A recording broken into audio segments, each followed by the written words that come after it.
Hello friends, welcome back to this channel crypto world.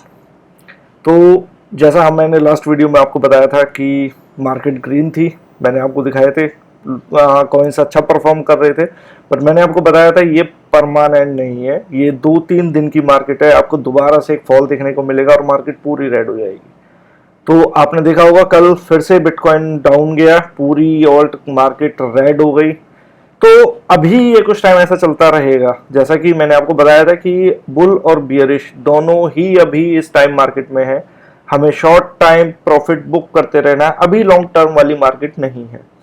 तो ऐसे ही आज कुछ मुद्दों पे हम बात करेंगे कि कल मार्केट डाउन का क्या रीजन था, आगे क्या फ्यूचर हो सकता है, कुछ कॉइन्स मैं आपको बताऊंगा, और लास्ट में जैसा मेरे कमेंट्स कुछ मेरे फ्रेंड्स ने बोला कि स्टॉप लॉस और ओसीओ ऑर्डर किस तरह से प्लेस किए जाते हैं, मैं उसके बारे में थोड़ा सा बताऊंगा।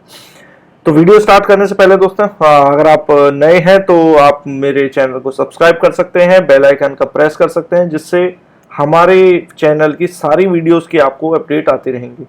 और अगर आप पहले से ही सब्सक्राइब हैं तो इस वीडियो को लाइक करना ना भूलें।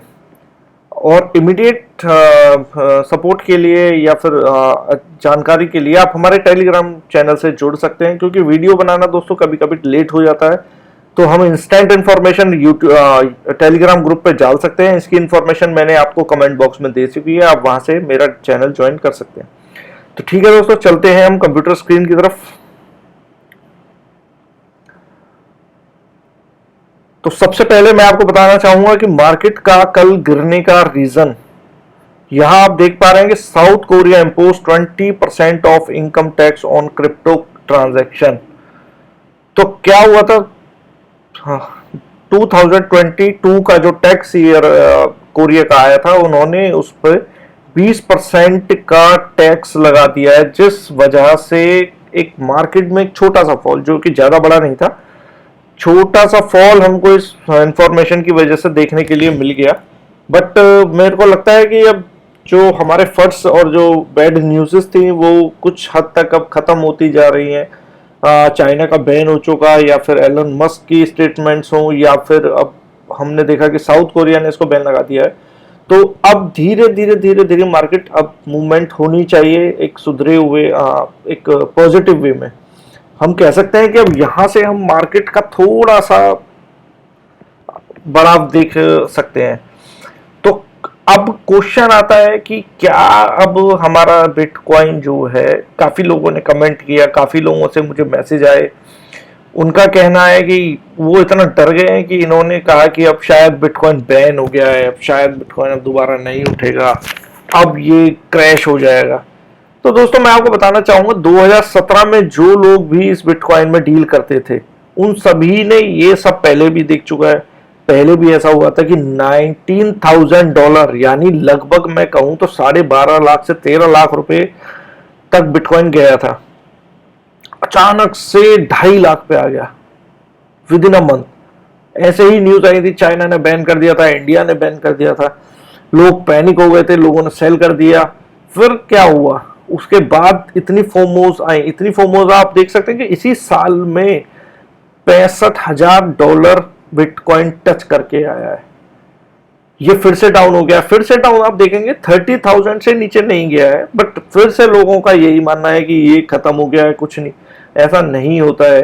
ये फर्ड और फोमोज दोनों चलते रहेंगे, हर मार्केट में ऐसा होता है, चाहे वो ये क्रिप्टो करेंसी हो, चाहे वो स्टॉक मार्केट हो, चाहे वो और किसी तरह की मार्केट हो, सब में फर्ड्स चलते हैं, सब में पॉजिटिव न्यूज आते ही मार्केट चढ़ जाती है, जब नेगेटिव न्यूज आती है तो मार्केट गिर जाती है। तो क्रिप्टो करेंसी के लिए भी ऐसा कुछ नहीं है, कुछ नया नहीं है। बट हाँ, इसमें ये मैं मान सकता हूं कि कुछ जो लोग हैं, जो कि बहुत पावरफुल लोग हैं, बहुत अच्छे इन्वेस्टर हैं, ये इनको हम हमारी इस लैंग्वेज में वेल्स कहते हैं, वो इस मार्केट को थोड़ा सा कंट्रोल करके रखते हैं। आप देखेंगे ट्विटर पे, आप इनको फॉलो करो, आपको एक साथ बहुत अच्छी पॉजिटिव न्यूज मिलेंगी, सभी की तरफ से आती रहेंगी। वो फोमो ऐसा बना देंगे कि बिटकॉइन पूरी मार्केट को चढ़ाते रहेंगे, चढ़ाते रहेंगे। उस चढ़ाव की वजह से लोग अट्रैक्ट होते हैं, लोग उसमें और ज्यादा पैसा लगाते जाते हैं, पैसा लगाते जाते हैं।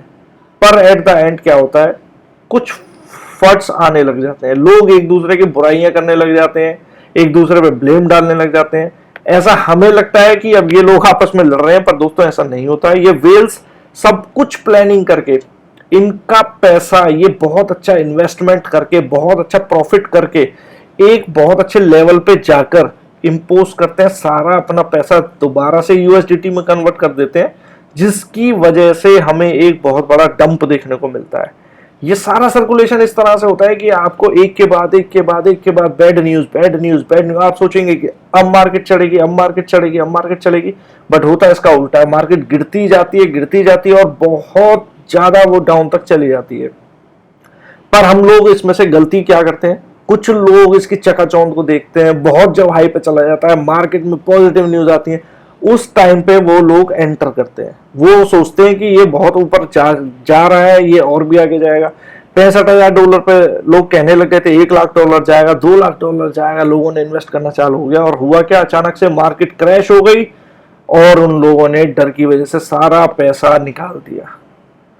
पर यहां पे ही लोग गलती करते हैं, जब वो बढ़ रही है तब उसमें इन्वेस्ट करते हैं, जब वो डाउन है, जब एक्चुअली में हम लोग सारे यूट्यूबर जितने भी आप देखोगे कि ये इन्वेस्ट का टाइम है, आप उस टाइम इन्वेस्ट नहीं करते, क्योंकि आप उस टाइम बैड न्यूज को सुनते रहते हैं कि भाई बिटकॉइन चला गया है, मार्केट क्रैश हो गई है, इट्स अ बबल, और आप सारी बैड न्यूज को सुनते हैं।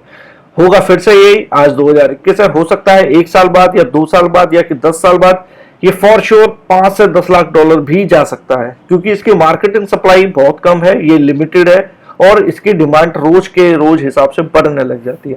दोस्तों अडॉप्शन में कुछ टाइम लगता है, मैं आपको बताऊंगा, ये धीरे धीरे ये मार्केट स्टैंडर्ड में आने लग जाएगा। कुछ कंपनीज हैं, अभी तो बहुत बड़ी लेवल की कंपनीज हैं जिन्होंने इससे बाय सेल स्टार्ट कर दिया, बैंकिंग सिस्टम में ये आ चुके हैं। तो धीरे धीरे हो सकता है कि इनको कंपनीज भी पेरोल में भी इसको यूज करने लग जाए, ये धीरे धीरे सर्कुलेट होने लग जाए। तो ऐसा नहीं है एक ही दिन में सब कुछ हो जाता है, बहुत टाइम लगता है, बट आपको इसके ट्रेंड को, इसकी इंफॉर्मेशन को आपको पढ़ना पड़ेगा और कुछ इसका स्टैंडर्ड समझना पड़ेगा, तो ही आप इसमें अच्छा अमाउंट कमा सकते हैं। लोग ऐसे भी हैं, आप जानते होंगे एक पिज्जा डे बनाया जाता है क्रिप्टो का, तो उस बंदे ने 1800 बिटकॉइन में एक पिज्जा खरीदा था। आज 10 साल में, सिर्फ 10 साल में अगर वो बिटकॉइन रखता तो वो अब एक खुद की पिज्जा कंपनी स्टार्ट कर सकता था, या फिर वो खुद उस पिज्जा कंपनी का ओनर भी बन सकता था। तो बस देखते हैं कि अभी मैं आपको यही सजेस्ट करूंगा कि अभी मार्केट इतनी बियरिश नहीं है, एक पार्टी टाइम अभी आएगा, दोबारा से आएगा, हो सकता है इसको 6 महीने लग जाए, क्योंकि एक ही दिन में फिर से कुछ नहीं होता है। धीरे धीरे वेल्स ने का इन्वेस्टमेंट चालू हो गया, कैपिटल मार्केट फिर से बढ़ने लगी है। ये छोटा मोटा डंप फिर से चल सकता है, हो सकता है कि 5-10% कल दोबारा गिर जाए, 5-10% दोबारा बढ़ जाए, बट हमें इनसे नहीं घबराना, हमें हमेशा लॉन्ग टर्म पर्सपेक्टिव रखना है। मैंने हमेशा आपको बताया कि अपने पोर्टफोलियो का कुछ हिस्सा हमेशा एक लॉन्ग टर्म विजन के हिसाब से होना चाहिए। मैंने आपको कॉइन्स भी बताए थे, जिसमें आपको अभी दोबारा से डिस्कस करेंगे, 2-3 कॉइन्स में बताऊंगा, जिनको आप ये मत सोचो कि वो डूब रहा है या फिर बढ़ रहा है। कम से कम 5 साल का इन्वेस्टमेंट मान के चलिए, मैं आपको गारंटी बताता हूं, बिलीव मी, वो आपको मिनिमम 10x to 20x वो आपको 5 साल में रिटर्न दे देंगे। पर हमारी स्ट्रेटेजी वही रहती है कि हमें उतना वेट नहीं करना है कि वो 10 गुना होंगे या 20 गुने होंगे तभी मैं उसमें से पैसा निकालूंगा। वो जैसे ही 2x या 3x होते हैं तो मुझे अपना फीड मनी जो मैंने इन्वेस्ट किया हुआ है, सपोज मैंने $10 किया है और $30 हो गया, तो मेरे को फीड मनी $10 और कुछ $3-4-5 अपना प्रॉफिट का निकाल देना है उसी टाइम, ताकि मेरी इन्वेस्टमेंट फ्री हो जाए और सारा प्रॉफिट को फिर मेरे को इन्वेस्ट करके रख देना है। होगा क्या उससे, चाहे वो आगे चाहे 50 गुना आगे जाए या 50 गुना पीछे जाए, हम अपना इन्वेस्टमेंट और प्रॉफिट निकाल चुके होंगे, तो हमें ज्यादा उसमें टेंशन लेने की बात नहीं होगी। दूसरी सेकंड न्यूज, बिनेंस का खुद का NFT मार्केट प्लेस। बिनेंस अपना एक खुद का NFT मार्केट प्लेस लॉन्च करने जा रही है, जिस की आप यहां देख सकते हैं कि कमिंग 24 जून को उसका ये लॉन्च यहाँ पे दे रही है। तो हमारे पास NFT के इतने सारे कॉइन हैं और बहुत सारे, ये मेनली की जो हमारे गेमिंग कॉइन्स हैं उनको जो मेरे को लगता है कि अपने यहाँ पे लिस्ट करने वाली है। तो धीरे धीरे काफी सारे कॉइन्स इस पे लिस्ट होंगे, लेकिन जो 24 जून है उसमें बहुत सारे लिस्ट ऑफ कॉइन्स जो आप देखेंगे कि एक साथ इस पे लिस्ट होंगे, उनमें बहुत अच्छा पंप होगा। मैं मान के चल रहा हूं कि एक ही दिन में 50 से 100% का पंप वो कॉइन हमें दे सकते हैं, जो मैं आपसे पहले ही डिस्कस कर चुका हूं। आप इनके बारे में स्टडी रखें, इनके बारे में आप हमेशा आंख गड़ा के रहेंगे। तो कुछ अब कॉइन्स के बारे में बात करेंगे। मेरे पास एक कॉल आया था मैटिक को लेकर कि मैटिक हमें अभी लेना चाहिए या नहीं लेना चाहिए, ये बहुत डंप हो गया है या फिर बहुत बढ़ गया है। तो मैं आपको वही से फिर बात बताने वाला हूं कि जब डंप आता है उस टाइम हमें सेल नहीं करना है, उस टाइम हमें बाय करना है। पर हमारे साथ हमेशा उल्टा यही होता है कि हम बहुत, जब वो पीक पे कोई कॉइन जा रहा होता है, बहुत अच्छी न्यूज उसके साथ जोड़ी जाती है, बहुत सारी पार्टनरशिप होने लग जाती है, हम भी उसके चकाचौंध में आते हैं और वो कॉइन बाय कर लेते हैं। लेकिन जब वो डाउन जाता है तो उसकी वजह से हम उसको सेल कर देते हैं पैनिक में, और हमें बहुत मोटा लॉस हो जाता है। पर आप सुनेंगे कि मैट्रिक एक ऐसा कॉइन है जो बहुत अच्छी सी कंपनी, आप इंडियन में अगर आप हो, सॉफ्टवेयर कंपनी में हो, तो आप इन्फोसिस से बहुत फैमिलियर होंगे। इन्फोसिस ने इसमें बहुत बिलियन का इन्वेस्टमेंट किया है। तो मैं नहीं मानता कोई एक इंडियन कंपनी बिना सोचे समझे इनमें इन्वेस्ट करेंगे, वो भी अपना इतना अमाउंट। बहुत अच्छा टोकन है, बहुत अच्छे इसके टारगेट है, पर इसमें फॉल क्यों हुआ है, कोई इसकी कोई बैड न्यूज नहीं है। बट ये होता है कि हमारी जो भी ऑल्ट मार्केट है वो बिटकॉइन के पैरेलल चलती है। बिटकॉइन अगर एक साथ बहुत ज्यादा जंप मारेगा या फिर एक साथ डंप मारेगा, दोनों ही कंडीशन में ऑल्ट कॉइन्स गिरते हैं। पर आप फिर देखना, जैसे मैंने आपको लास्ट वीडियो में बताया था कि बहुत ही छोटे टाइम के लिए ये अपना जो फॉल दिखाते हैं। अगर आप आज की ही बात करें, ये अभी चल रहा है 1.92 और ये 24 लो, यानी 24 घंटे में ही $1.5 तक गया था। आप अगर इसको कैलकुलेट करेंगे तो 20 से 30% का मार्जिन एक ही दिन में इसने दिया था। अगर जिसने भी यहाँ बॉटम पे फिर से इन बातों का ध्यान रखते हुए यहाँ पे खरीदा होगा, पर फिर मैं आपसे ये कह रहा हूं कि ये लॉन्ग टर्म कॉइन है, 1.9 है, ये $10 तक जाएगा साल भर में, 2 साल में ज्यादा से ज्यादा। पर हाँ, फिर भी मैं आपको एडवाइस करूंगा कि अभी ना, इसमें थोड़ा सा और वेट करें। ये थोड़ा सा दोबारा से 1.5 टू 1.6 की कैटेगरी में आ सकता है, हमें वहां पे तैयार रहना पड़ेगा और हम इसको वहां पे इजीली बाय कर सकते हैं। दोस्तों फिर दोबारा मैं आपको बताना चाहूंगा, एक कॉइन है आवा, AVA। इसके बारे में शायद मैंने आपको फिर से बताया था। तो एवा एक ऐसा कॉइन है जो कि ट्रेवल पे काम करता है, ट्रेवल कंपनीज पे। तो अभी इसका जो मार्केट, मैं आपको इसका ग्राफ दिखाना चाहूंगा कि ये जो कॉइन है $6 से हाईएस्ट था इसका, जिससे कि $5 पे गया था। अभी इसका चल रहा है $5 समथिंग, नहीं, अभी ये है $2.7 पे, करीब करीब ये ट्रिपल पे गया था यहां से, और काफी इस पे 300% डाउन पे है। अभी दोस्तों आप देखेंगे कोरोना काल की वजह से ये ज्यादा नहीं चल पा रहा, क्योंकि ट्रेवल का कॉइन है, फिर भी इसने अच्छा पंप दिखाया है। तो आप सोचिए कि जब ये कोरोना खत्म हो जाएगा, ट्रेवल चालू हो जाएगा, तो ये बहुत अच्छा पंप दे सकता है। आप इसको भी दोबारा से लॉन्ग टर्म में दे सकते हैं। बट फिलहाल मैं जो मेन चीज थी हमारी, उस पर जाते हैं दोबारा से। जिस तरह से लोगों ने मेरे से पूछा था कि OCO और स्टॉप लिमिट किस तरह से होती है, दोस्तों ये काम करती है हमारे को बहुत ज्यादा शॉर्ट, बहुत ज्यादा लॉस से बचाने के लिए। सपोज आपने एक कॉइन $100 पे खरीदा है, तो आप एक इस पे स्टॉप लॉस लगा सकते हैं हमेशा। यहाँ पे आप देखेंगे सेल पे जाके हमेशा स्टॉप लॉस का एक आपको ऑप्शन दिखेगा। तो आपको करना क्या है, यहां सेलेक्ट करना है इफ प्राइस ड्रॉप्स टू, और यहां पे मुझे अपना अमाउंट सेट कर देना। मैंने $100 पे खरीदा, मैं सोचता हूं कि अगर ये 90 से नीचे जाएगा तो मुझे अपना 100% सेल आउट लगा देना है। तो होगा क्या, अगर मान लो आपने 100 पे खरीदा है और ये 90 पे चला जाता है, अगर रात में आप सो रहे हैं 3 बजे ये चला जाता है कि 70 या 60 पे या 50 से मार्केट फॉल होती है, तो आप सिर्फ 10% पे आपका ये ऑटोमेटिक सेल लग जाएगा और आपका 10% नुकसान होगा, जो कि मार्केट 50% डाउन में है। सेकंड आता है हमारा OCO। OCO क्या होता है, वन कैंसिल अदर। इसका मतलब क्या है, मैं आपको समझाता हूं कि अगर आप इसमें एक साथ 2 ऑर्डर प्लेस करते हैं, एक आप स्टॉप लिमिट भी इसमें प्लेस कर देते हैं और दूसरा आप इसमें अपना प्रॉफिट भी बुक कर सकते हैं। हम फिर से वही एग्जांपल लेंगे कि आपने 100 रुपए का एक कॉइन खरीदा है, आप ये चाहते हो कि मैं उसको 120 आए तो 120 पे बेचूं, तो फर्स्ट ऑर्डर जो होगा हमारा लिमिट ऑर्डर, यहां पे आप 120 रुपए यहां पे आप यूएसडीटी सेलेक्ट कर देंगे।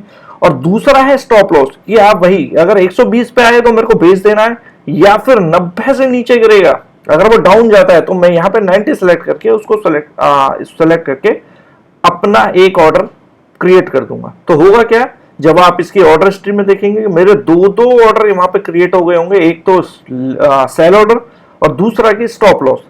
हाँ, इसमें वन कैंसल अदर क्यों बोला जाता है कि अगर आपका कोई भी एक ऑर्डर सक्सेसफुल हो जाएगा, अगर प्राइस इंक्रीज होता है 120 पे, तो ये ऑटोमेटिक दूसरे वाले ऑर्डर को कैंसिल कर देगा और फर्स्ट एग्जीक्यूट हो जाएगा, एंड वाइस वर्सा, अगर सेकंड वाला एग्जीक्यूट हो गया तो फर्स्ट वाले को ये कैंसिल कर देगा। तो ठीक है दोस्तों, मुझे लगता है कि आपको ये टर्म समझ में आई होगी। अगर आपको कुछ भी कंफ्यूजन है या फिर आप कुछ और जानना चाहते हैं तो मुझे मेरे कमेंट बॉक्स में आप बता सकते हैं, या फिर टेलीग्राम चैनल पे भी आप मुझे पिंग कर सकते हैं। तो बस यही है कि आप कभी भी अपना परचेज करते हैं तो स्टॉप लॉस मार्केट का या फिर ओसीओ ऑर्डर का हमेशा इस्तेमाल करें। आप स्टॉप लिमिट का इस तरह से भी इस्तेमाल कर सकते हैं कि सपोज आपने 100 रुपए पे खरीदा था, 120 करंट वैल्यू चल रही है, पर आप वेट करना चाहते हैं, बट आपको रिस्की भी लग रहा है कि यार ऐसा ना हो कि यहां से प्राइस गिर जाए और मैं इसको देख ना पाऊं, ये दोबारा से 100 रुपए पे आ जाए। तो हम क्या करते हैं इस केस में, अगर 120 प्राइस चल रहा है तो मैं यहाँ पे 115 का स्टॉप लॉट लगा देता हूँ कि अगर यहां से प्राइस गिरना चालू हो जाए तो 115 से ही ज्यादा नीचे फॉल ना हो, ये यहाँ पे प्लेस हो जाए। और अगर वहां से बढ़ जाता है, सपोज 125 प्राइस चला गया, तो ये स्टॉप ऑर्डर में बढ़ाता रहूंगा, यहाँ पे 120 लगा दूंगा, फिर अगर वो और आगे गया तो मैं 5-5 का वहां पे गैप लेता रहूंगा। इससे होगा क्या कि मैं होल्ड भी कर सकता हूं, और मैं अगर इस टाइम अनअवेलेबल हूं, मैं सो रहा हूं, अगर प्राइस सडन फॉल करता है तो भी मैं अच्छे प्रॉफिट में इसको निकाल सकता हूं। तो चलिए दोस्तों, यही आज मेरे वीडियो का मोटिव था। अभी मैंने आपको लॉन्ग टर्म के लिए कुछ कॉइन्स बताए हैं, क्योंकि अभी शॉर्ट टाइम के लिए कोई भी सजेशन मैं आपको नहीं देना चाहूंगा, क्योंकि मार्केट अभी उस मूड में नहीं है कि हम डेली इंट्राडे कर सकें।